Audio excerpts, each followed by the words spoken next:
live, I don't know. No, we just. I don't know what we're doing. I'm just So. Yeah. So we're down here at the Penrite. Trying the new camera and see what we can do. So tonight is the grand opening of Penrite here in Western Australia. They've been here for a couple of months now, but this is the grand opening, and it's coincided with the Supercar round at Carco Raceway this weekend. So later on, we're going to have David Reynolds here, Matt Payne as well. I've seen David Couchy just over there before. Hopefully Stephen and Brenton Grover here as well. The management for Penrite are here as well. I've met Toby just before. We've got the Chapman brothers over there. We've got the performance tested Seal RX-7 over here as well. So yeah, there's lots happening here. We've got some saloon cars over here, a drifting car there.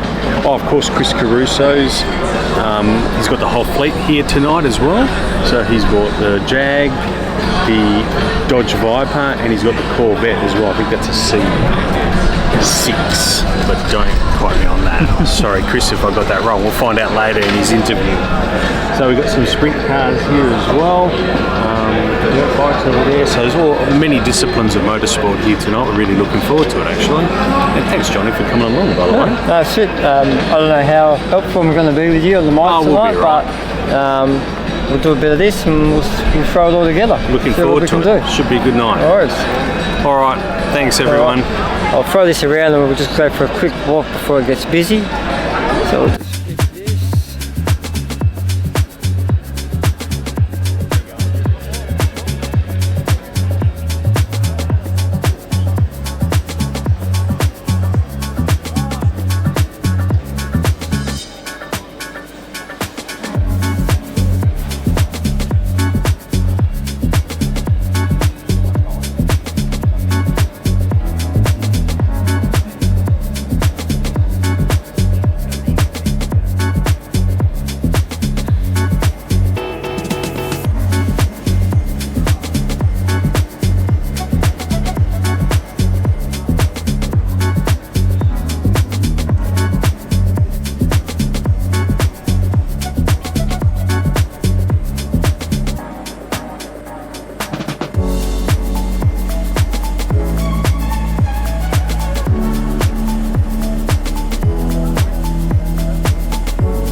You have to re-electrolyte the board combo, or that's nickel salt? Yeah, nickel salt. Yeah, nickel salt.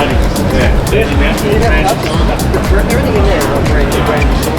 Because literally I reckon it's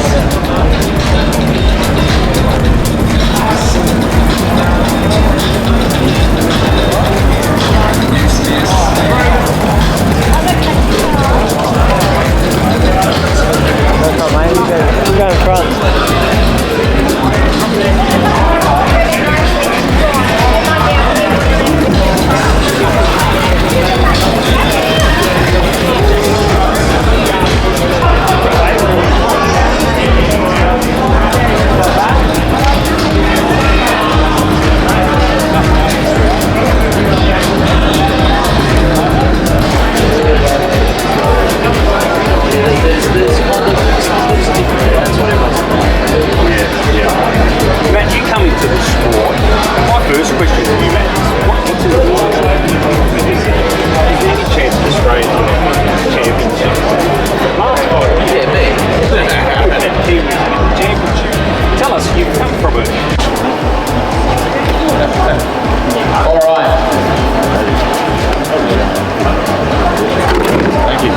Fantastic. So on behalf of Toby Diamond, CEO, Margaret Diamond and the entire Diamond family, I officially open, Marzi, you ready to cut it? Yeah, Mars. Penrite Warehouse WA at 5 Nexus Way. Yeah. Well done. Thank you. Thank you everyone for your support. Garth, could I grab you and the drivers up here? It'd be fantastic.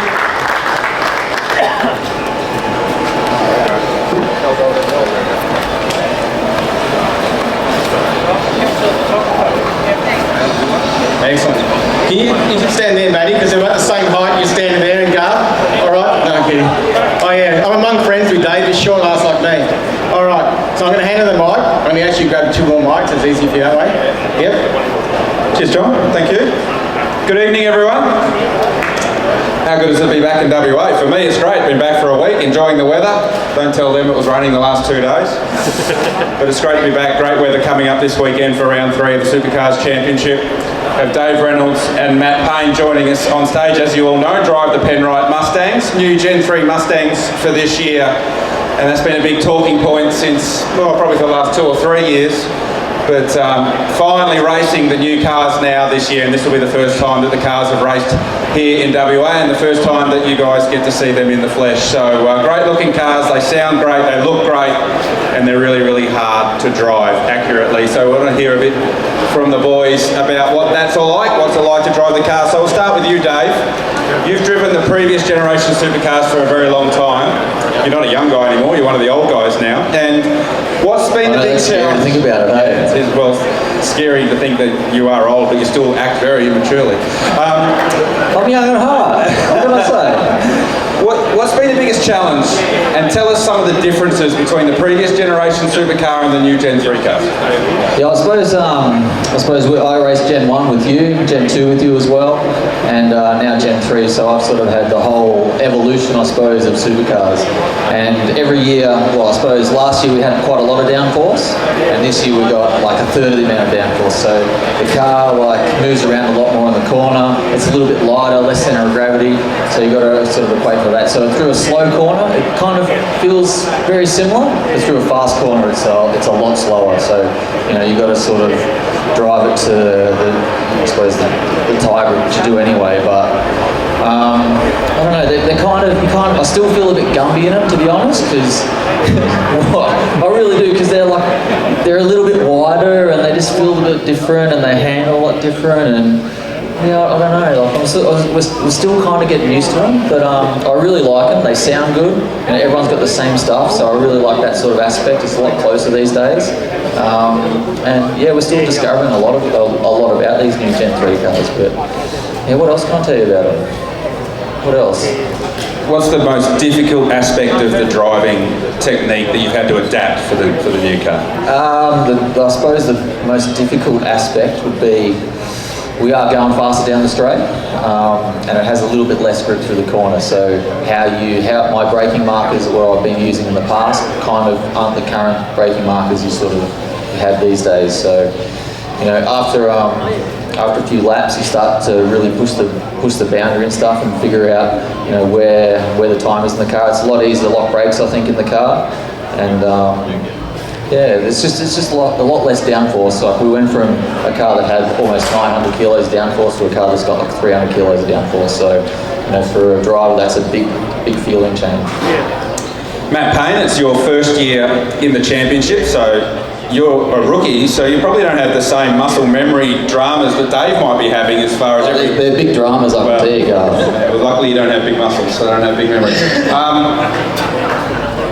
For you, Matt, though, not a lot of experience in supercar racing, so for you, everyone's learning on the run, but you don't have that previous baggage of the old car so much to sort of bring along with you. So do you think that's an advantage to you or a disadvantage? Yeah, I mean, like, you could kind of call it a little bit of an advantage, but like, I'm learning as much as Dave is driving these new cars, so yeah, they are definitely a little bit harder to drive than the old ones. So yeah, all of the drivers are making mistakes. So yeah, I think like we're all learning so much, it makes it as hard for everyone as it does for me. So yeah, like I'm getting my head around it, and it's sort of, we're working it out and we're making progress. But yeah, it's been pretty good so far. I'm sure a lot of the people out there tonight, Matt, don't know a lot about you, given it's your first year in the championship. You sort of burst on the scene a couple of years ago when no one really knew where you came from. So can you explain to us how you got from being a little tacker to where you are now? Yeah, obviously it's been a pretty quick journey from, I did go-karts for about, I reckon 12, 13 years, which is a really long time to do go-karts. Usually you'd sort of move up after sort of maybe 8, 9 years. But yeah, and then I sort of we decided to do the Toyota Racing Series in New Zealand, which is a really good feeder category, which is it's sort of like a F3 open wheel car. So that was sort of during COVID, which, yeah, the competition for that series probably wasn't as good as it was in previous years. And yeah, we sort of did really well on that and decided to move over to Australia and do Porsche Carrera Cup, which was always the plan for me. And yeah, so we seemed to go pretty well in that, and yeah, obviously got talking to Stephen Grove at Brenton, which was really cool, and they were keen to sort of give me an opportunity, and we decided to do Super 2 last year, which was which went pretty well. We got third in the championships, so yeah, and then there was always sort of a plan to step into this, and here we are in the new car. What's it like having me as a teammate? It's pretty difficult sometimes. Oh, whatever. When you're not signing autographs when you need to be. No, I talk too much, I think. I need to get better at that and less of that. Yeah. Definitely a man of the people, are you, Dave Reynolds? You've had a long association with Penrite, Dave. Tell us what's so great about that relationship and why Penrite is such a great partner to have in motorsport. Yeah, I suppose I've had a really good relationship with Penrite and the Diamond family for a long time. So, I thank you for their support. I can't be here without you, so thanks very much. But I suppose that started back in 2015 when I was in negotiation with Erebus, the last team I drove for, and I met Toby and Jared at the back of pit lane, and we had a little chat at I think it was Auckland, and I thought these guys are really cool. I'm going to really enjoy my time here. And then when I joined Erebus, I quickly worked out that the Diamond family's fair dinkum, really good people, really down to earth, and had a much better time talking to them than I did my own team. So I kind of sided with those guys along the way, and we had a really good friendship. And more importantly, they have the best product. I was just telling Chaz before, I've got an old Mazda RX-7 Series 1, and I haven't driven it for 16 years. This is no shit. I haven't driven it for 16 years, and I use HPR 30 in the engine, and after 16 years, all the seals in that engine are still intact. But every other part of the car that I didn't use Penrite, brakes, clutch, gearbox, all the seals in that other part of the car are destroyed. So it goes to show that their product is fair dinkum, as they are themselves. So, I really enjoy Penrite. It's a great brand, good family, and I love being part of the team. Anyone that's worked on a road trip before would know that seals like destroying themselves within 5 seconds. So from the last 16 years is reasonably impressive, especially if that car was driven by a very young Dave Reynolds before it was parked up for 16 years. We heard Toby talking... It did do amazing donuts at my school over one day, so I got into severe trouble at school. Don't listen to Uncle David, please, don't kids. listen to me. We heard Toby speaking earlier about please put your orders in, and that's not to pay for the new warehouse, that's to pay for Dave's wages next week. So we very much appreciate your support, and thank you for coming out. Like I drove in earlier, and a lot of you are already here, and there's parking around the corner. The people next door are upset because there was people parking in their place. So Penrite have landed in this area with a bang, and it's a fantastic turnout. So great facility. This weekend, guys, round 3 of the championship. First time we've had the Gen 3 cars here in Perth, and the surface was relayed a couple of years ago. It was very, very high grip. But prior to that, Perth was known for being incredibly abrasive and massive, massive tyre wear. I can tell you that it's heading back that way. So what are your expectations this weekend? What's your predictions, actually? Well, it won't be as bad. You're a local, I'm not. I am a local. It's not as bad as it used to be, but it won't be as good as it was last year. Really? The degradation's coming back. So what does that mean? Because you don't really know what we've got. You don't know what the downforce level's like, how that's going to behave on this circuit. You know that the track's a bit of a moving target when that new surface is starting to wear out already. So how do you prepare for a weekend like that when you feel like the field that you're playing the game on is effectively fighting back, or it's moving? How do you prepare for that? Good question, Garth. We've got a bunch of very smart engineers that sort of sit back and do the analysis of the track in the previous years. So last year, I think they were talking about 0.02 of DEG, and they've got like strategies based on 0.02 and the tyre life and everything. What's 0.02 of what? 0.02 per lap. So the degradation over a lap. So if I do I'm not going to do the maths actually, I'm not that smart, so that's why I race cars for a living and not work out how to make them go fast. But then they've got strategies and contingency plans based on 0.03 and then 0.04, which is it's double 0.02. So, whether it's a 2-stop race, 2 tyre stop, or a 3 tyre stop, or a 4-stop tyre stop. So, they're constantly working in the background as hard as they can. So based off last year's DEG, which is 0.02, that was with a car that had a lot more downforce, it was a lot more sorted car. It wouldn't wear its tyres out as bad as this car. So, based on what you're telling us, we might be looking at 0.04 or something, so almost double the amount of degradation we had last year. So, that's going to throw a spanner amongst the works. So, hope the engineers are smart. Couchy. Yep, still got that. Yep, so we can work that out and try and win some races. But as far as the driving goes, that's all about managing the rear tyre life. So, turn 6 is that big bowl sort of section. The left rear gets heavily loaded and destroys itself out of that corner. So it's all about managing the tyre slip and you drive out of that corner. So over 42 laps I think we're doing. It's a bit of a difficult task, but if we set our car up correctly, and it doesn't make it so difficult. But we're looking forward to the challenge.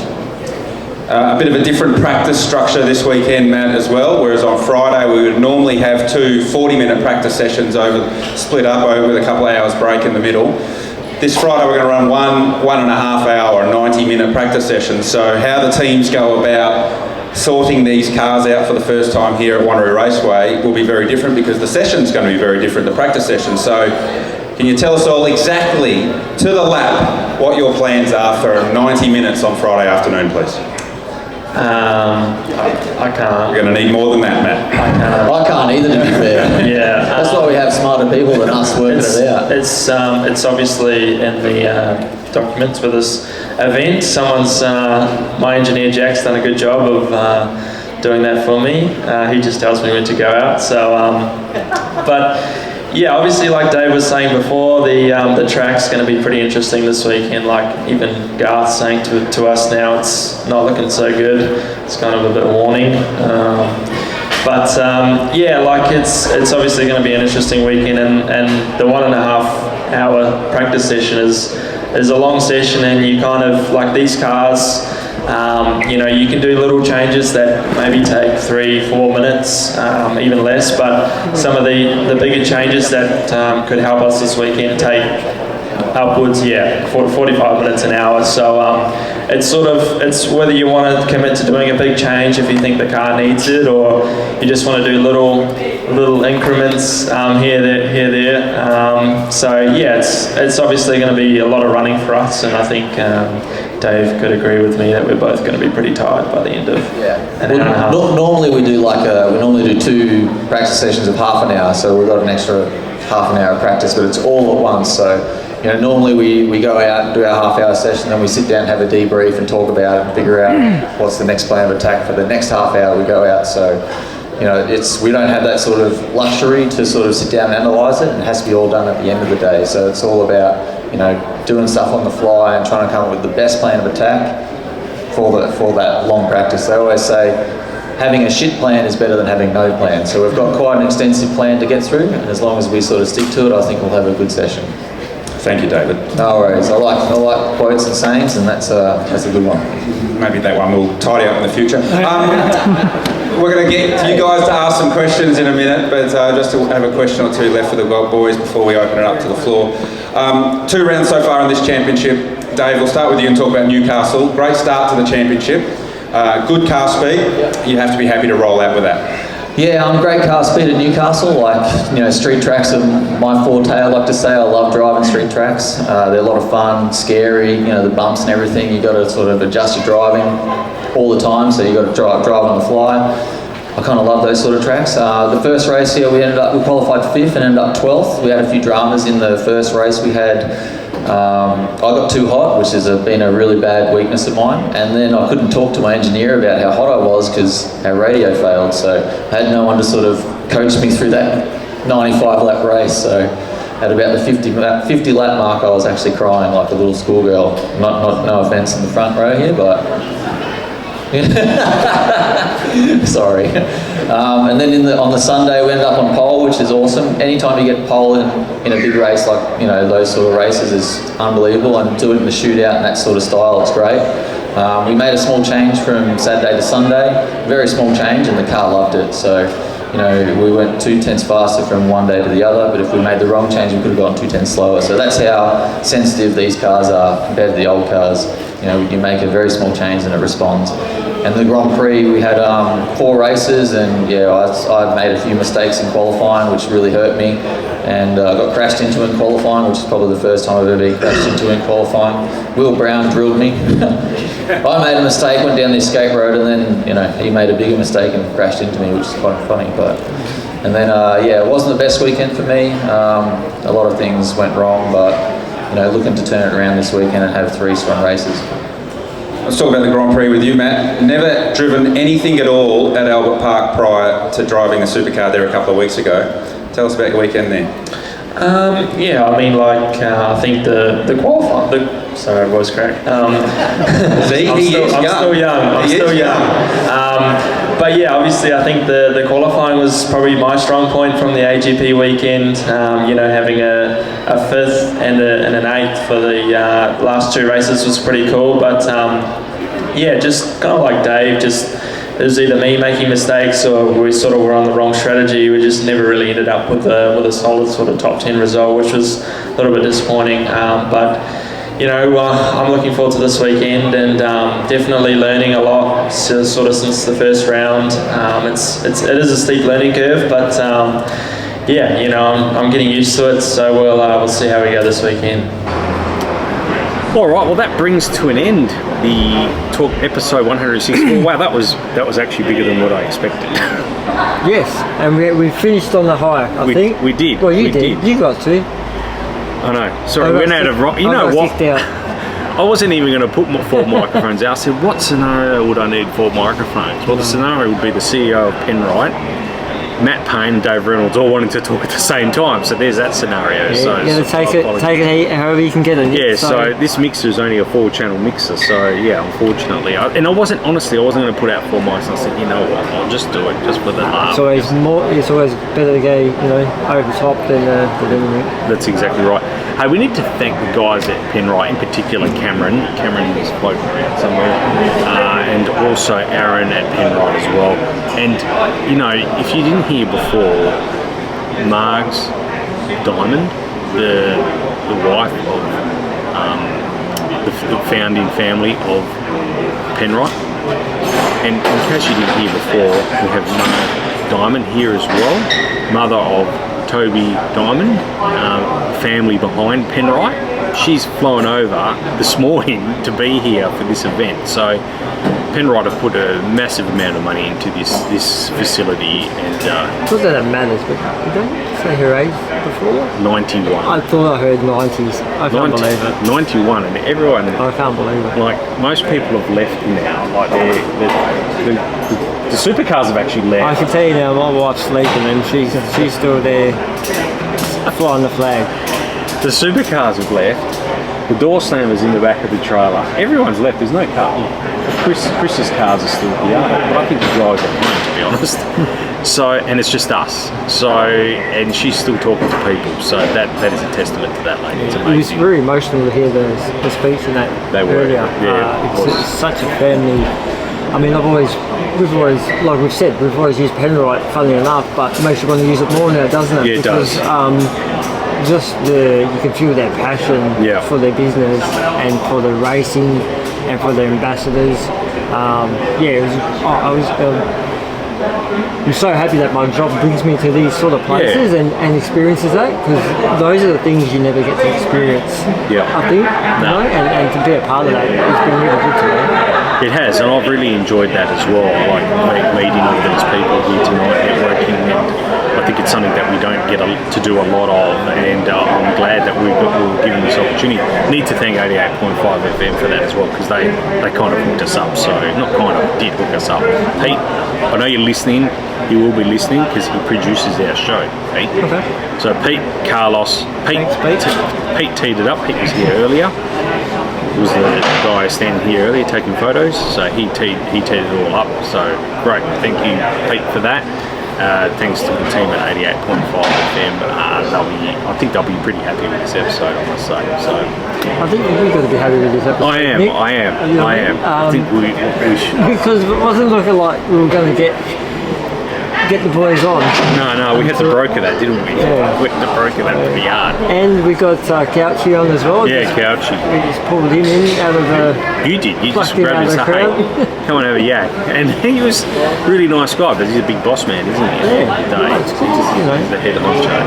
So yeah, it was great to have him on as well. The Grove Racing team, they're another family-oriented team as well. So thanks to them for coming out here, facilitating this evening. It's Wednesday evening. These guys are pretty busy, and because they'll be hitting the track as of Friday, so it's great to see them here. Johnny, thank you very much. Thank you for giving up your Wednesday evening. It's great to be here. No worries. And you're listening to us on iTunes, Stitcher, please, or Spotify. Subscribe to us, like us, whatever you do. Try and get those subs up. Share it around as well. That's how we can do more of these things when we become, I guess, more well known. So if you can share it around, that would be great as well. We might put the video up on both channels too, Yeah. maybe on the YouTube side of things. Yep. Because we took a bit of video, Garth Tander was also here interviewing the boys, so we might throw that up and we'll throw up everything we've got, maybe on both channels as well, so everyone can have a look. No worries. All right, Johnny, thanks for coming in. Thanks, great to have you here. Hello to everyone out there watching us. It's great to have you. I hope you enjoyed this one. We certainly did. And stay tuned. We'll have a review of the supercars. This actually might be after the supercars in any event. But anyway, we'll have an episode review of the supercars because we're going to be down there over the weekend as well. So looking forward to that. Thanks, Johnny. Right, Take care. thank you. See you ya. later. Bye.